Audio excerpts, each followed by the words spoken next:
மக்களே வணக்கம் வணக்கம் வணக்கம். எல்லாரும் எப்படி இருக்கீங்க? பாத்தீங்களா, இப்பெல்லாம் ஒவ்வொருத்தரா ஒவ்வொரு விஷயத்த புரிஞ்சுக்கிட்டு அதுல உள்ள இருக்கிற நியாயத்தை தெரிஞ்சுக்கிட்டு டிவிகேவோட சப்போர்ட்டரா மாறிட்டு வராங்க. ஜேம்ஸ் வசந்தன் சாரோட வீடியோ நீங்க ரீசெண்டா பாத்தீங்களா இல்லையான்னு தெரியல. பார்க்காதவங்களுக்கு இப்போ முந்தைய திமுக அரசு நடந்தப்போ பள்ளிகள் 3 ஆண்டுக்கு ஒரு முறை ரினியூவலுக்கு 3 லட்சம் பிக்ஸ் பண்ணி வச்சிருந்தாங்க. அதுவும் பார்ட்டி ஃபண்ட்ஸ். நான் மீண்டும் பலரிடம் துருவி கேட்டது என்னன்னா, இது ஒரு இந்த அரசுக்கு இவர்கள் ஏதாவது ஒரு வகையில கட்ட வேண்டிய சட்டப்படியான ஒரு தொகையா? இது கவர்மெண்ட் ஃபீஸ் ஆனா இல்ல, இது பார்ட்டி ஃபண்ட்ஸ், இதுக்கு ரிசீட் இருக்காது. அப்படி ஒரு நம்பிக்கையின் பேர்ல அப்படி கேஷா கொடுக்கணும், அவங்க வாங்கிக்குவாங்க. அப்போ ரினியூவலுக்கு 3 லட்சமும் புது பள்ளிகள் தொடங்குறதுக்கு முந்தைய ஆட்சியில 14, 15, 20 லட்சத்துக்கு கொண்டு வந்தாங்க இல்லையா? இவங்க 25 லட்சத்துல தொடங்கி ஆட்சி முடியும் போது 30 லட்சம் வரைக்கும் வந்துருச்சு அந்த பார்ட்டி ஃபண்ட்ஸ். அப்போ பள்ளி தாளர்கள் ஒரு பள்ளியை தொடங்கும் போது இந்த மாதிரியான அந்த பள்ளிக்கு நியாயமற்ற ஒரு வகையில சில தொகைகளை செலவழிக்கும் போது அது எங்க போய் ஈட்டுவாங்க? இது சேவை நிறுவனம் அல்ல, கல்வி சேவை. ஆனா நடத்துகிறது ஒரு வணிகம் தானே. அப்ப இதை பெற்றோர்கிட்ட மாணவர்கள்ட்ட தானே வசூலிக்க முடியும். அதனால கல்வி கட்டணம் எல்லாம் உயர்ந்து நம்ம எல்லாம் பெற்றோரா கொதிச்சுட்டு இருந்தோம்.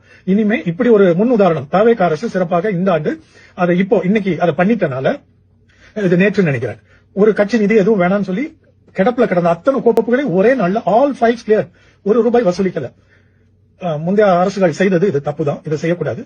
தாவேகா அரசு ஆனரபிள் மாண்புமிகு முதல்வர் ஜோசப் விஜய் அவர்கள் தலைமையில யாருடைய ஆலோசனையின் பேரில, அறிவுறுத்தல் பேர்ல இது நடந்ததோ நமக்கு தெரியாது. ஆனா நல்ல விஷயம், இது ஒரு முன்மாதிரியா ஒரு நல்ல மாற்றம் நிகழ்ந்து விட்டது.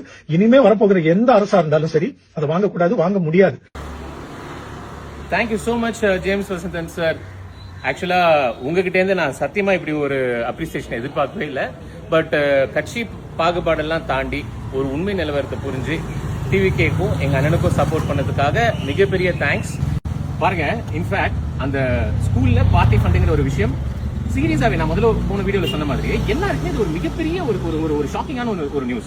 எவ்வளவு கிட்டத்தட்ட ஒவ்வொருத்தரும் 5 லட்சம், 10 லட்சம், 30 லட்சம் சிபிஎஸ்இ ஸ்கூல்ல இருந்து எல்லாத்துக்கும் வாங்கியிருக்காங்க. டிஎம்கே சப்போர்ட் இருக்கே, இது தப்புன்னு தோணுது பாருங்களேன். இந்த மாதிரி ஒவ்வொரு விஷயமா இதுக்கப்புறம் வெளில வரப்போது. உங்க எல்லாருக்குமே உண்மை நிலவரம் என்ன, டிவிகேவோட கவர்னன்ஸோட அருமை என்ன, பெருமை என்ன, எங்க அண்ணனோட கவர்னன்ஸ் திறமை என்ன அப்படிங்கறது எல்லாம் சொல்லி எல்லாருக்கும் தெரியும்.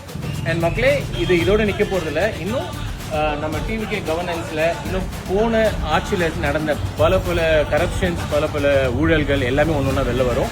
என்னவோ ஊழல் free government, corruption free government. Thank you so much Vijayana, and thank you so much for all the TVK support.